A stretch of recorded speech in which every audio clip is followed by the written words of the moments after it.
Primeiro livro do profeta Samuel, capítulo 25.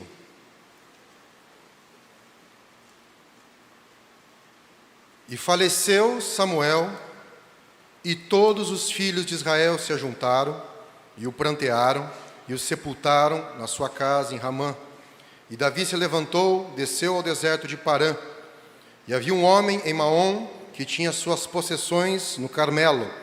E era este homem muito poderoso. Tinha 3.000 ovelhas e 1.000 cabras, e estava tosqueando as suas ovelhas no Carmelo.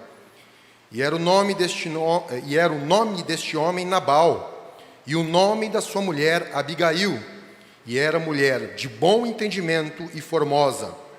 Porém o homem era duro e maligno nas obras, e era da casa de Calebe.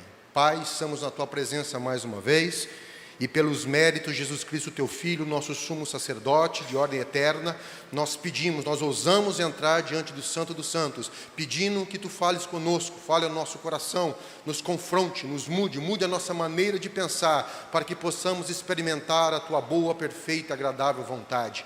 É o que te pedimos em nome de Jesus. Amém. Podeis tomar vossos assentos. Prezados, só resumindo o que nós falamos nas oportunidades anteriores, Davi estava passando por um momento difícil, Davi estava passando por um momento de crise. Por causa da inveja de Saul, ele havia perdido tudo que tinha, seu poço, sua esposa, todas as suas conquistas, tinham fugido, e agora ele se encontrava liderando um bando de homens, um bando de mercenários ali, que tinha que ficar fugindo de Saul e se sustentando da melhor forma possível, fugindo de um lado para o outro, sendo perseguido, sendo considerado um criminoso. E como as coisas ainda podem ficar pior, ele recebe aqui no capítulo 25, ele recebe a informação, a notícia, a triste notícia, que Samuel, o homem que havia ungido-o como rei, havia morrido. Davi, ele perde as esperanças daqui, ele sai do deserto de En-Gedi, que fica ali no centro-oeste de Israel, na divisa com o Mar Morto, mais ou menos no centro do território de Israel, e ele desce, vai até o deserto de Parã, que já fica fora dos domínios de Israel, a divisa com Judá ao sul, dando a impressão que Davi havia desistido de tudo, dando a impressão que para Davi não havia mais esperança. E ali durante a sua passagem, durante a sua estadia naquele lugar, nas suas cavalgadas ali, buscando alimento e buscando recursos, eis que ele encontra pastores deste homem chamado Nabal, que eles estavam ali procurando pastagens. Davi os conhece, Davi oferece proteção, eles são protegidos, diz a Bíblia que nada lhes faltou durante aquele momento, e eles se conhecem ali. A partir de um certo momento, no momento da tosquia das ovelhas, no momento da realização de lucros, Davi manda mensageiros para Nabal, este homem grande empresário, poderoso ali, que tinha possessões em vales férteis, em terrenos férteis, manda mensageiros e diz: olha, Nabal, nós cuidamos dos seus pastores, nós ajudamos, e agora nós precisamos de víveres. Vê o que você tem à mão aí que você pode nos ajudar. Nabal, sendo insensato, sendo um filho de Belial, sendo uma pessoa uma pessoa desprezível, sem nenhuma valorização pela vida, ele humilha Davi. Ele diz para Davi assim: quem é Davi? 25, 10, 11. Quem é Davi? Quem é o filho de Jessé? Muitos servos há hoje que fogem do seu senhor.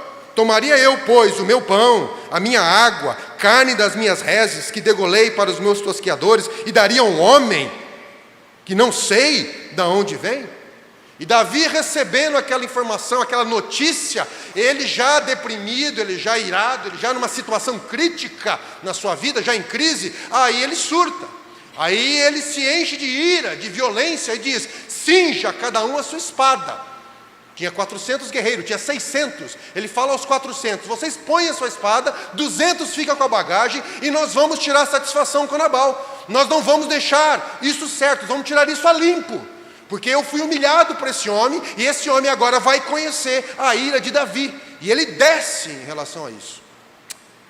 E aqui nós temos o conflito entre dois homens, ambos do povo de Israel, ambos da tribo de Judá, ambos criados na mesma fé, ambos ensinados sobre a mesma lei, ambos da mesma religião, a religião do Deus único, do Deus Altíssimo, possivelmente com idades parecidas, ambos líderes nas suas comunidades, responsáveis pelas pessoas ao seu redor, ambos com a mente obscurecida, ambos embriagados pelas circunstâncias, agindo pela emoção e tomando atitudes que estavam pondo em risco a vida das pessoas à sua volta, suas famílias, seus amigos, seus empregados.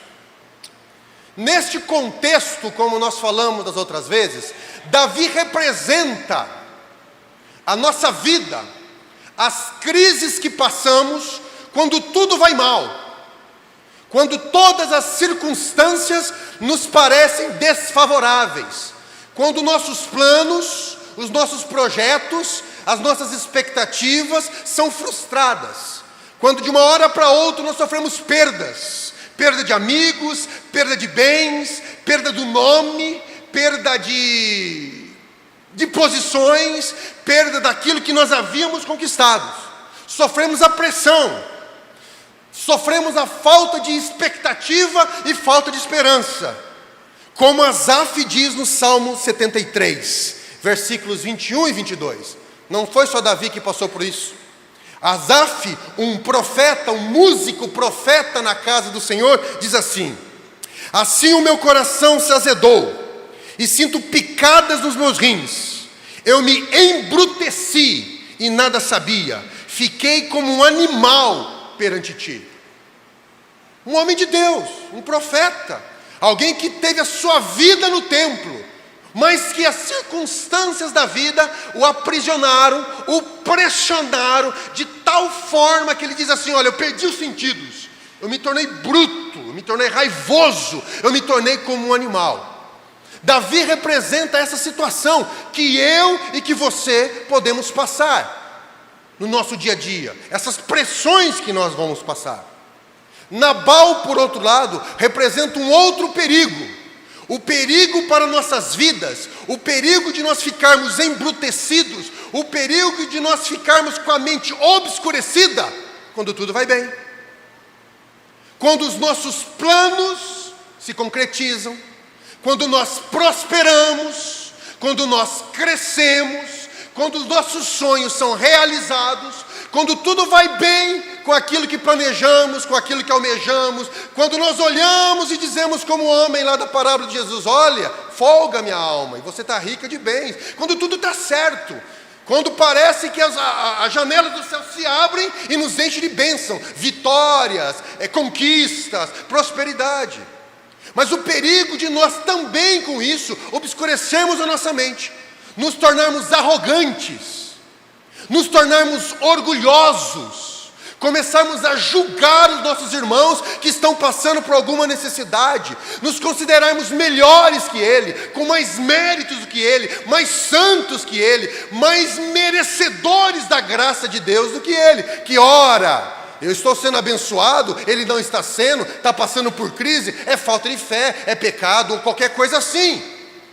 E mesmo na prosperidade, nós também, se não tomarmos cuidado, podemos obscurecer a nossa mente, podemos nos tornar embriagados por aquilo, por arrogância, e sermos vítimas do nosso próprio sucesso.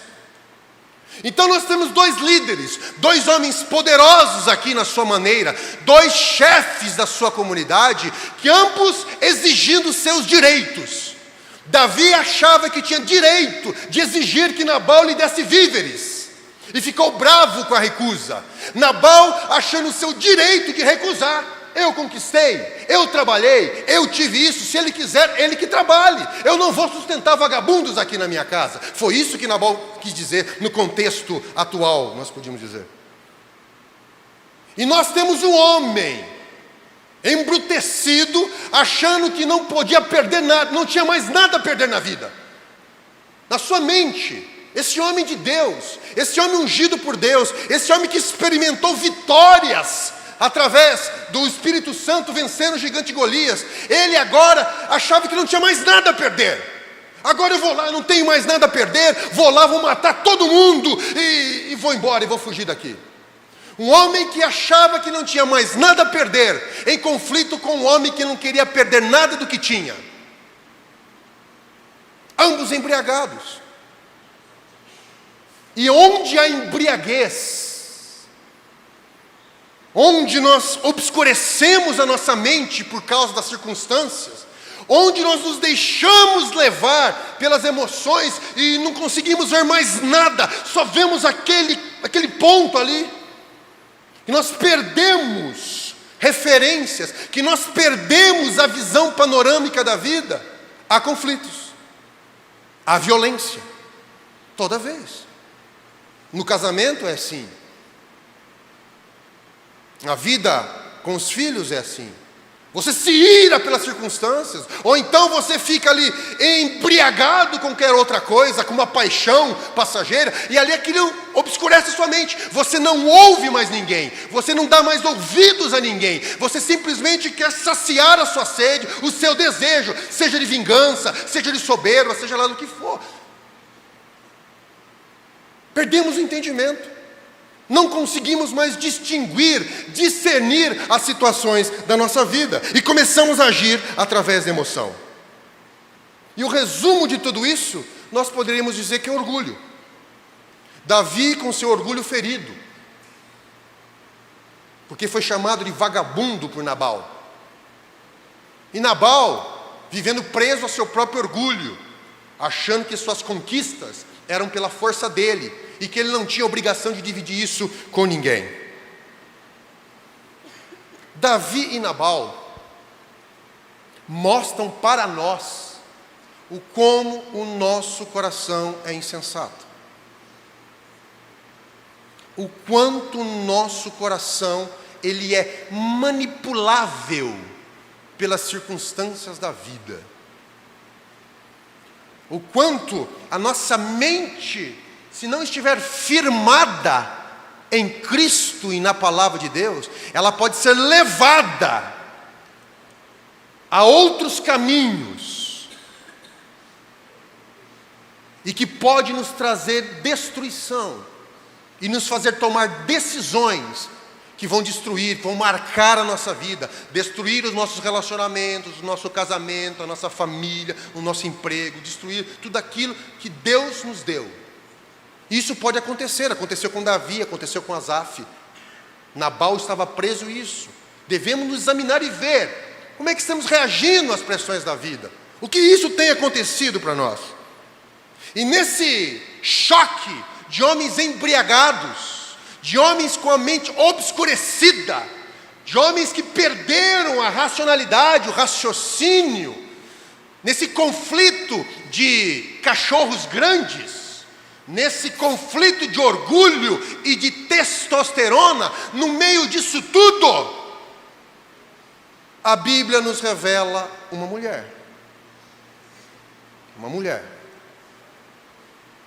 E se as mulheres foram, mulheres e crianças, na história da humanidade, são as maiores vítimas de injustiça trazida pelo pecado, se ainda hoje persiste isso, muito mais no contexto social em que vivia Abigail.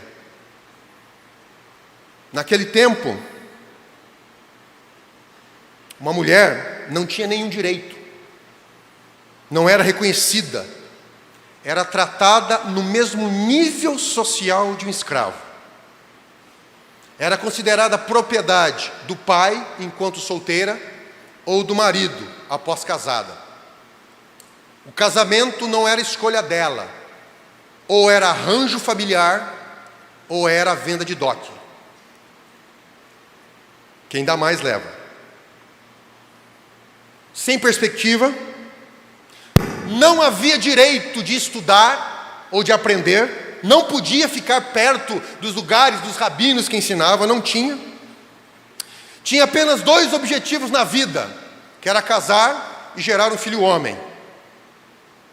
E embora a cultura judaica, a lei, a Torá, fosse anos-luz à frente das outras sociedades e que tivesse várias proteções à mulher na Torá, proteções que até hoje vigem, que se originaram da lei, mesmo assim naquela cultura ela era oprimida.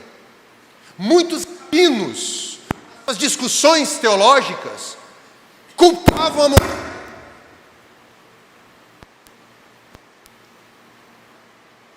Obrigado, pastor.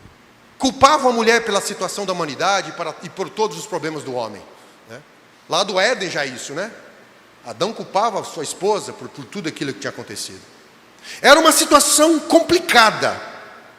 Era uma situação difícil para aquela mulher. Era uma situação de opressão. Que além de tudo, esta mulher era casada com o que a Bíblia chama de filho de Belial. Um bêbado, arrogante, desprezível, orgulhoso, insensato, como seu próprio nome diz. Mas essa mulher, a Bíblia fala que além de sua formosura, ela era uma mulher de bom entendimento. Era uma mulher que não se deixou levar pelas circunstâncias da vida, não se deixou levar pelas situações de opressão, não se deixou escravizar por aquilo, e mesmo no ambiente que cerceava o seu crescimento, ela desenvolveu sabedoria, ela desenvolveu entendimento, ela desenvolveu respeito naquela sociedade onde ela estava. Sem confronto, sem violência, sem perder a sua sensibilidade, sem perder a sua feminilidade, ela se tornou uma mulher, não só um rostinho bonito, mas uma mente pensante. Como eu disse para minha esposa esses dias. Essa é a mulher, estava ali, numa situação que talvez não poderia fazer nada, se olharmos um contexto humano.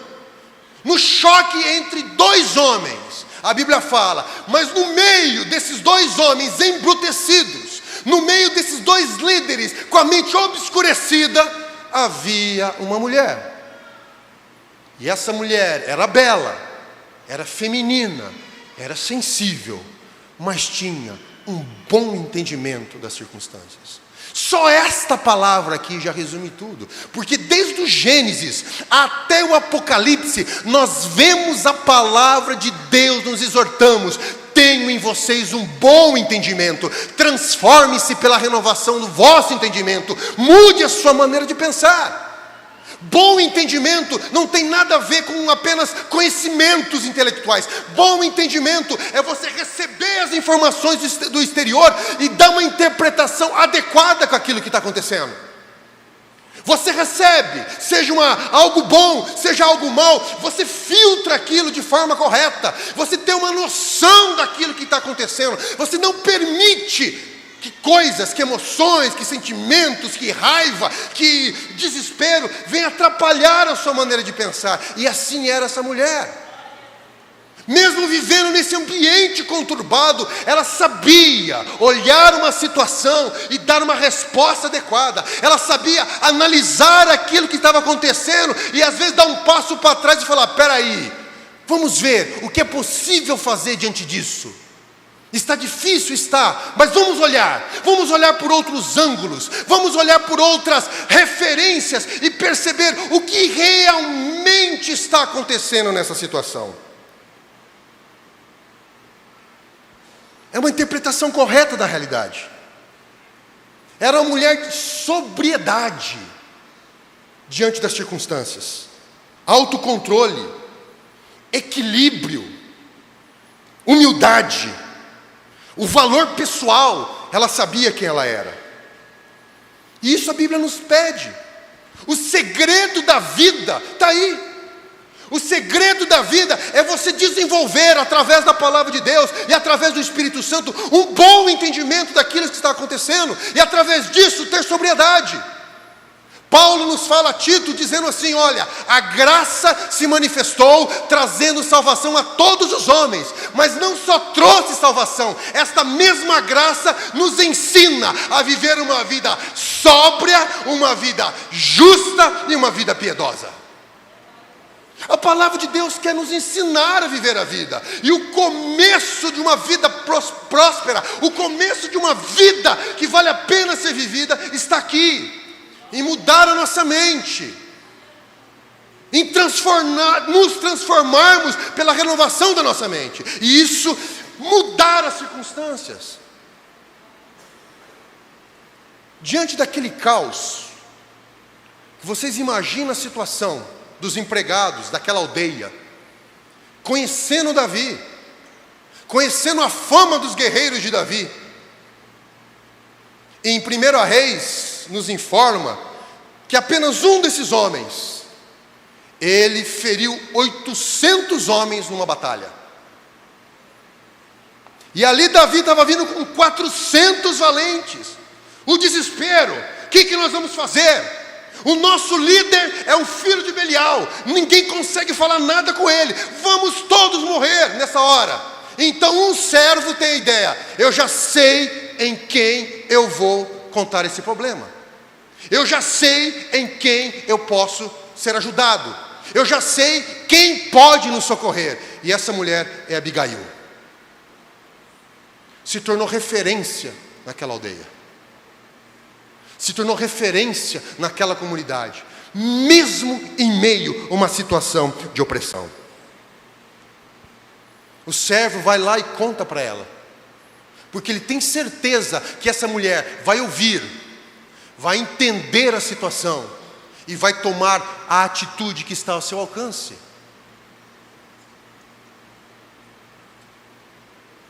Ela tinha maturidade para ouvir, tinha maturidade para agir. E isso não é um título que nós atribuímos a nós mesmos. Isso é apenas as pessoas que convivem com a gente que podem dizer. Vocês não devem perguntar para mim sobre a minha maturidade, a minha sobriedade.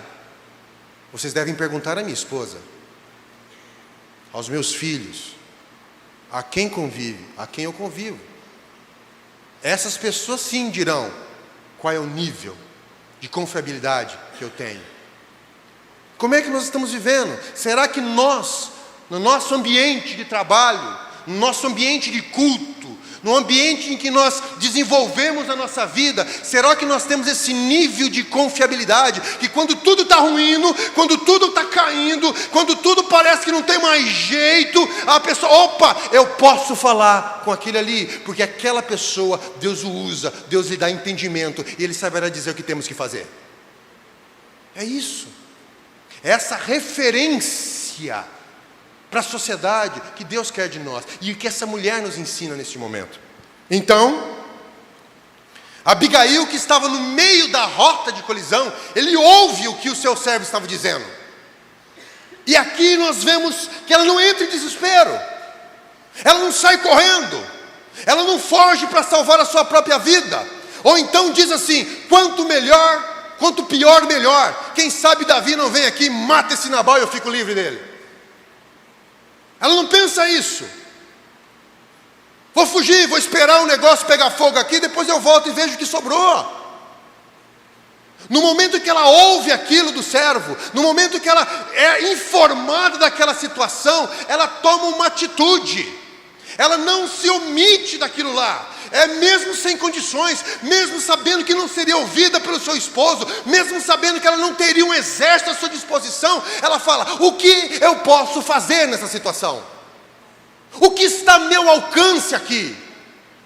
Como é que eu posso ajudar aqui? Atitude de gente madura, atitude de gente que se dispõe, que assume a responsabilidade por si, naquele vácuo de poder em que quem deveria tomar a decisão está com a mente obscurecida e indo de rota para o abismo. Ela fala: não, espera um pouquinho, eu não sei se vai dar certo, eu não sei se vai sobreviver, eu não sei se eu vou conseguir convencer Davi, mas uma coisa eu faço, o que está ao meu alcance eu vou fazer. Eu vou fazer. E a Bíblia não está pedindo que nós façamos coisas impossíveis para Deus. A Bíblia está pedindo que nós façamos aquilo que está ao nosso alcance. Em Mateus 25, Jesus, pronunciando o juízo das nações, ele diz assim: vem, bendito do meu Pai, possuí por herança o reino que está preparado desde a fundação do mundo. Porque tive fome e me deste de comer, tive sede e me deste de beber, era estrangeiro e me hospedaste, estava nu e me vestiste, adoeci e me visitaste, estive na prisão e foste me ver. Jesus não está pedindo nada impossível, Ele está pedindo o que está ao nosso alcance para fazer. E vivemos numa sociedade hoje que todo mundo se omite das responsabilidades, que cada um se esconde daquilo, que não quer saber o que está acontecendo. Nem me fale o que está acontecendo, eu não quero saber, eu já tenho problemas demais. Ou então você tenta usar esse problema para tirar proveito da situação. Essa mulher, com seu entendimento, com a sabedoria que Deus lhe dá, qual é o problema? Qual é o cerne do problema? Aqui tem muito orgulho envolvido, aqui tem muita soberba envolvida, aqui tem muita testosterona envolvida. Qual que é o núcleo do problema? Ela pega e destrincha o problema e chega na causa do problema. Qual é a causa do problema? Davi quer comer, precisa de comida, e eu tenho a comida. Simples. Isso é ter bom entendimento. Ao invés de se descabelar, meu Deus do céu, o que nós vamos fazer? Não tem jeito. Para e pensa. Raciocina antes de tomar uma decisão. Peça sabedoria a Deus. Tiago diz: se alguém de vós não sabe o que fazer, pare e vá orar a Deus. Ore e peça sabedoria. Senhor, o que eu devo fazer? Estou com os nervos à flor da pele, a situação parece insolúvel, eu não sei. E aí Tiago fala que esse Deus nos dará sabedoria, não nos negará, nos mostrará um caminho para prosseguirmos. Mas não devemos agir pela emoção. E essa mulher nos ensina isso. Aqui no centro do Velho Testamento, nós vemos aqui alguém sendo usada pelo Espírito Santo, pela graça e pela misericórdia de Deus. Nós vemos. Precisa de comida. Está tudo cheio de raiva, tem emoções da flor da pele, todo mundo querendo falar e ninguém querendo ser ouvido. Mas agora, o que eu posso fazer? Eu tenho comida, eu vou levar essa comida. Ela põe, sela os seus cavalos com os víveres e vai em direção, vai com seu servo. Só que aqui acontece algo muito interessante, que me impressiona nessa mulher. Ela poderia ter falado: está cheio de comida aí, leva para Davi e vê se ele dá um jeito aí, se esquece de nós aí. Não, ela vai. Ela assume, ela percebe que não é só isso, porque agora as coisas tomaram uma outra dimensão. A comida é o centro do problema, mas agora nós estamos lidando com homens e mulheres, nós estamos lidando com homens decepcionados, nós estamos lidando com homens ofendidos, e que agora teve a sua masculinidade ofendido, porque foi chamado vagabundo, e ela tem uma noção disso, ela entende isso, ela antevê e fala: eu vou lá falar com ele. Coragem, sabedoria, entendimento. Você acha que ela não teve medo? Sozinha com seus servos, diante de 400 homens raivosos? E como já foi dito nesse púlpito, coragem não é ausência de medo. Coragem é ação apesar do medo. É não se deixar paralisar pelo medo. É enfrentar as circunstâncias. Está difícil, vamos enfrentar com aquilo que Deus nos deu, na confiança que Ele vai nos sustentar, que Ele vai abrir as portas, porque Ele está no controle. O exemplo de fé dessa mulher é algo surpreendente nas Escrituras. E ela vai, ela avança. E diz a Bíblia, versículo 25, 20. E sucedeu que, andando ela montada no jumento, desceu pelo encoberto do monte, e eis que Davi, os seus homens, lhe vinham ao encontro com eles. E olha que Davi olha para Abigail, e olha que Davi vê Abigail, ele diz assim: não adianta mais. Agora você está me trazendo comida? Não quero mais também, não quero brincar mais também. Emburrado. Eu pedi, não me deram, agora também não quero mais. E eu vou dizer uma coisa para você: na verdade, em vão tenho guardado tudo quanto esse tem no deserto. Aqui ele abre, ele fala, fiquei magoado, estou magoadinho. Protegi ele e ele fez isso comigo. Ele falou que eu sou vagabundo, ele falou que não me conhece, que não sei de onde eu sou, magoadinho com a situação, meu Deus do céu. Nós nos comportamos assim às vezes, né? Uma atitude de criança, ficamos magoados com qualquer coisa. E aí a pessoa vem tentar reconciliar com a gente, agora eu não quero mais também. Não quero mais. A hora de pedir perdão já passou. Não é assim no nosso casamento? Não é assim na nossa convivência? Uma imaturidade completa desse homem. Por quê? Porque estava embrutecido pelas situações. E aqui acontece algo fabuloso. Queridos, alguém de vocês lembram aqui, né? Algo que aconteceu na minha adolescência. E quando algo acontece na sua adolescência e vai para o livro de história, é porque o tempo passou. Então hoje, quem não conhece, se abrir um livro de história vai conhecer. 5 de junho de 1989, cidade Pequim, capital da China, local, Praça da Paz Celestial. Quantos se lembram do episódio que aconteceu aqui? Pouquíssimas pessoas.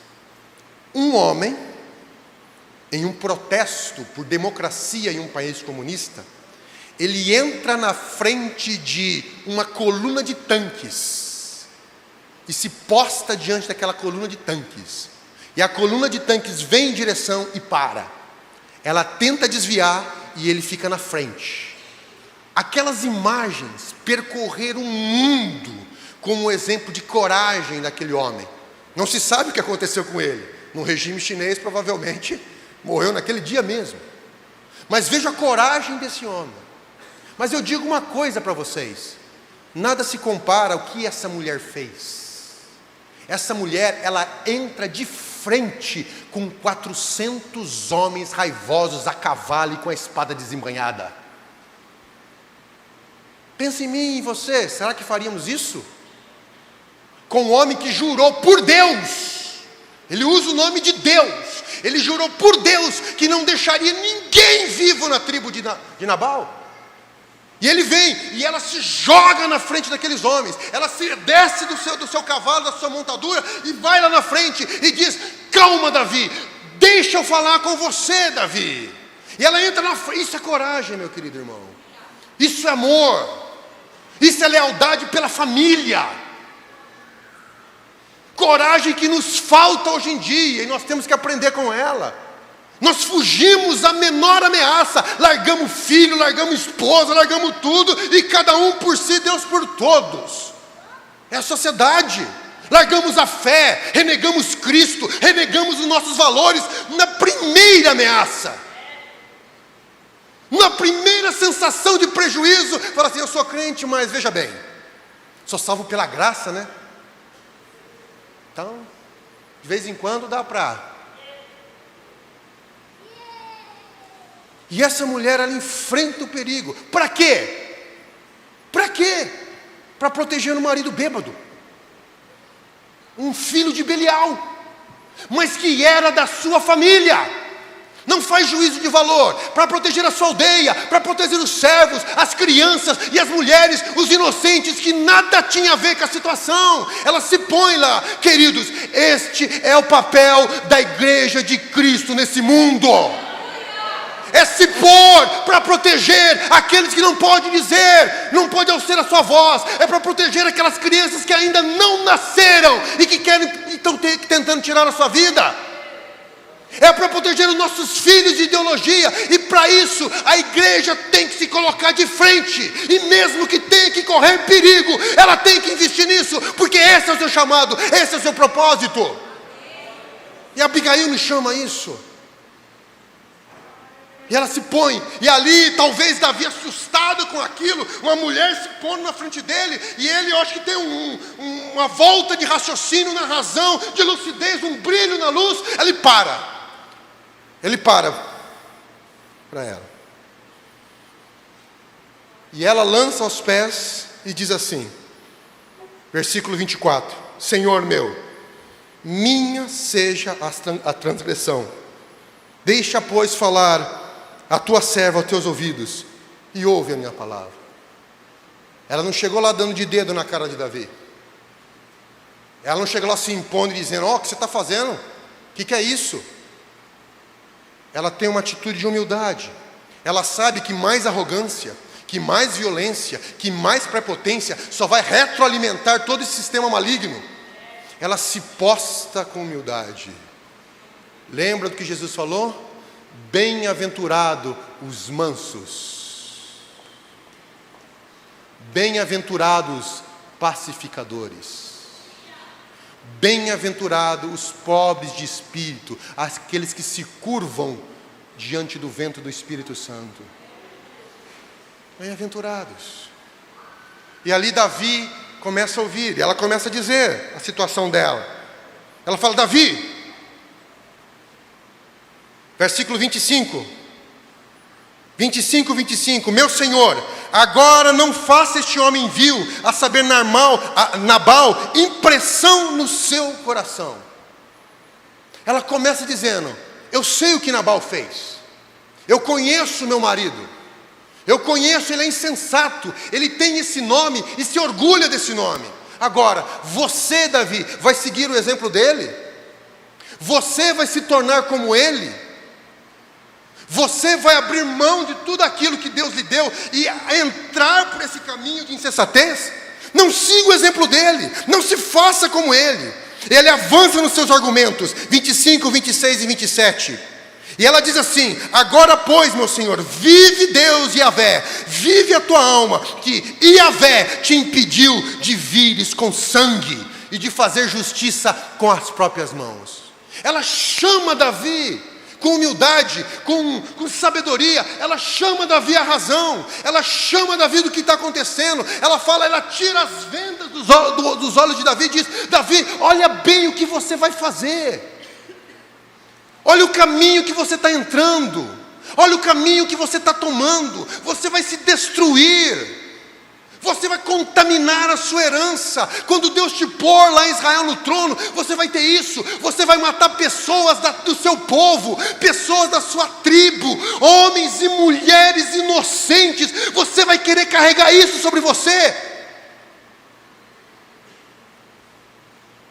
E Davi olha para ela, o tempo já avança, não dá tempo de aprofundar em tudo isso aqui. Ela chama Davi à razão. Davi para e diz: meu Deus, o que eu ia fazer? O que eu estava fazendo? Como eu me deixei entrar nessa situação e tomar essa atitude? Ele para.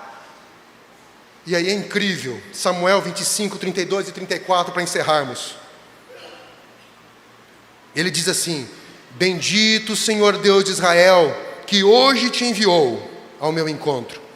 Bendito o teu conselho, bendita seja você, que tu me impediste, você, Abigail. Não é você que se salvou, não. Você salvou a minha vida, porque você me impediu de derramar sangue inocente e vingar-me pela minha própria mão. Porque se você não tivesse vindo aqui, agora, desse jeito, com essa sabedoria, eu teria feito a maior besteira do mundo. Eu teria comprometido toda a minha vida, teria comprometido tudo aquilo que Deus me deu. Mas você agora me trouxe uma palavra de esperança. Você agora abriu os meus olhos. Você me mostrou o caminho de destruição que eu ia seguir. Por causa disso, bendito seja Deus e bendita seja você. E eu vou encerrar dizendo: quando nós falamos com as pessoas, quando a nossa opinião é pedida, quando temos a necessidade de nos expressar, qual é o resultado? Qual é o resultado quando nós usamos a nossa boca? É pacificação? É resolução de conflitos? É volta de lucidez? É tirar os laços, as vendas que atrapalham as pessoas a enxergar? É fazer as pessoas olharem e dizerem: puxa vida, realmente você tem razão, eu estou num caminho de dificuldade, realmente eu estou num caminho terrível e preciso retornar? Ou quando nós falamos, nós só aumentamos o problema? Ou quando nós falamos, nós só espalhamos o problema? Ou quando nós falamos, nós só colocamos mais lenha na fogueira da violência? Tiago fala que a nossa língua Ela tem o poder de bendizer a Deus e amaldiçoar os homens. Ela tem poder de ser bênção a quem ouve, mas sem maldição também. Qual é o resultado do nosso comportamento? Quando nós vamos conversar, a famosa DR em casa, qual é o resultado? É pacificação? Ou é mais problema? Mais porta batendo? Mais grito? Mais choro? Mais vou embora? Não volto mais aqui, vou para a casa da minha mãe? Com os filhos, qual está sendo? Qual está sendo a nossa posição? A Bíblia nos exorta hoje, dizendo: eu quero dar a cada um de vocês a mesma sabedoria que essa mulher teve. O mais incrível é que isso não é exclusivo dela. Isso está à nossa disposição pela palavra de Deus.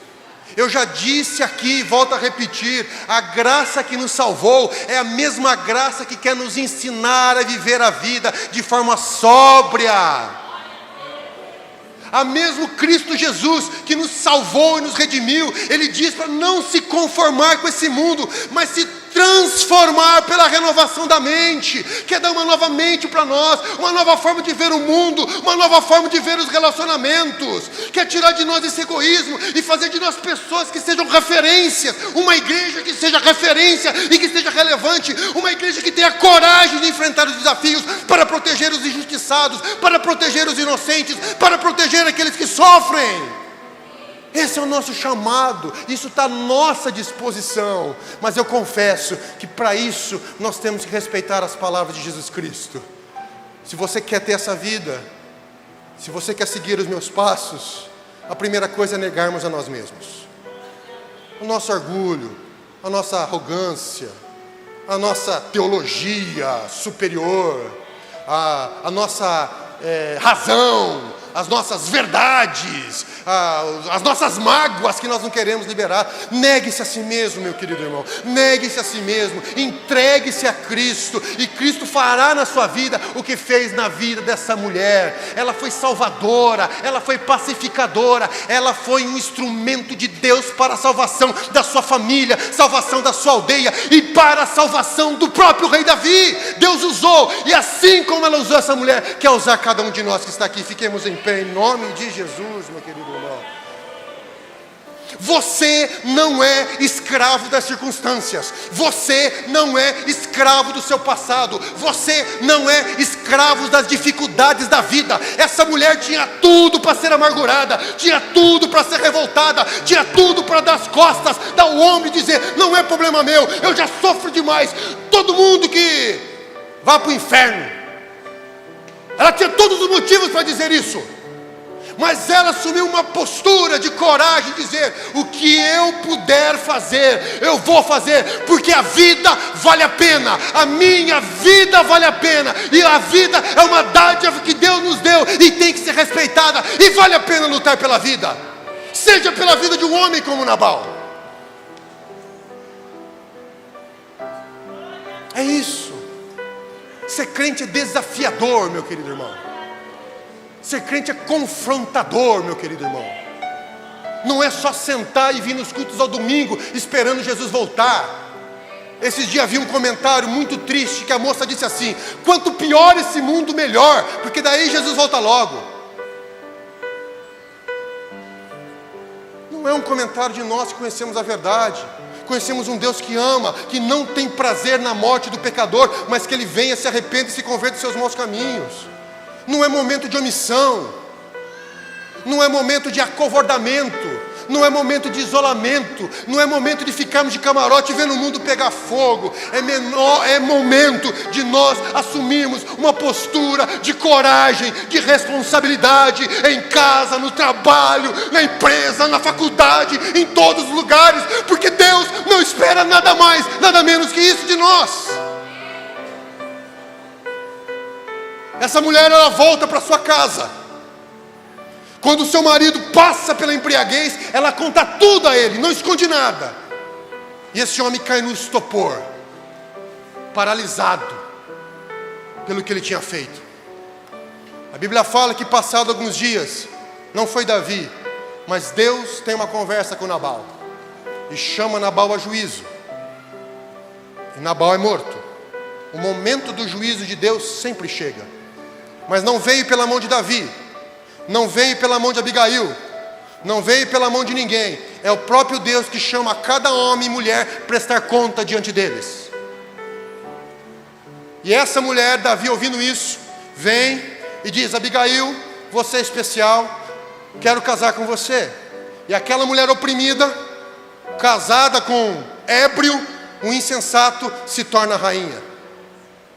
A igreja está nessa mesma situação, guardada as proporções. Não somos nós que fazemos justiça sobre o mundo. Pelo contrário, o papel da igreja é um papel de coragem, de levar esperança, levar lucidez, brilhar a luz de Cristo para libertar as pessoas que são cativas. Mas chegará um momento em que o Senhor descerá e fará juízo sobre esse mundo, e a igreja de Cristo será a esposa do Rei dos Reis. Liberta de toda opressão, liberta de tudo aquilo que o mundo tentou destruí-la. Isso não é a nossa parte, isso é promessa de Deus, porque somos a noiva do Cordeiro e logo subiremos para a boda.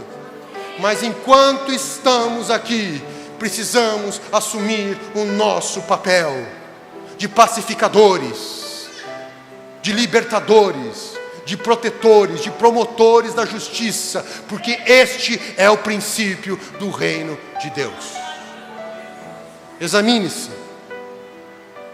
examine-se, peça que Deus sonde o seu coração, peça que Deus traga de volta a sensatez, ilumine a sua mente, transforme o seu entendimento, para que cada um de nós possamos experimentar a boa, perfeita e agradável vontade de Deus. Pai, estamos aqui diante de Ti, na Tua presença, a Tua palavra que é viva e eficaz, a Tua palavra que nos confronta, a Tua palavra que nos exorta, a Tua palavra que nos mostra qual é o caminho da vida, a Tua palavra que diz qual é o nosso propósito nessa terra, quais são os Teus desígnios para nós. E essa palavra também nos confronta e nos exorta, nos mostrando a nossa situação atual, mas dizendo assim: o meu poder, o meu Espírito é sobre você, e se você negar a si mesmo, eu posso transformar você numa referência para essa geração. Nós cremos no poder transformador da Tua palavra, nós cremos no Teu poder restaurador, nós cremos na Tua luz que nos tira das trevas, nós cremos no poder do Teu Espírito Santo que nos devolve a sobriedade, que nos devolve um bom entendimento, que nos dá sabedoria para viver a vida, Pai. E agora nós pedimos, nós invocamos, nós suplicamos, capacita-nos, Senhor, para cumprirmos a missão da Tua igreja aqui, para proteger os injustiçados, para proteger os inocentes que sofrem, para proteger aqueles que ninguém liga para eles, mas que nós possamos enfrentar os batalhões com coragem, que possamos enfrentar os problemas, que possamos enfrentar a violência e a injustiça, não pela nossa força, mas pelo poder do Teu nome, Pai. Porque a Tua palavra nos garante, Senhor, que as portas do inferno não podem prevalecer contra a Tua igreja e contra o Teu povo, Pai. Tira-nos do estopor do egoísmo, tira-nos do estopor do conformismo e levanta-nos, ó Pai, para essa última hora. Jovens, crianças, homens e mulheres, anciãos, todos chamados para a glória do Teu nome, Pai. Ajuda-nos, tem misericórdia de nós. É o que Te pedimos, em nome do Teu Filho Jesus Cristo, que vive e que reina para todo sempre.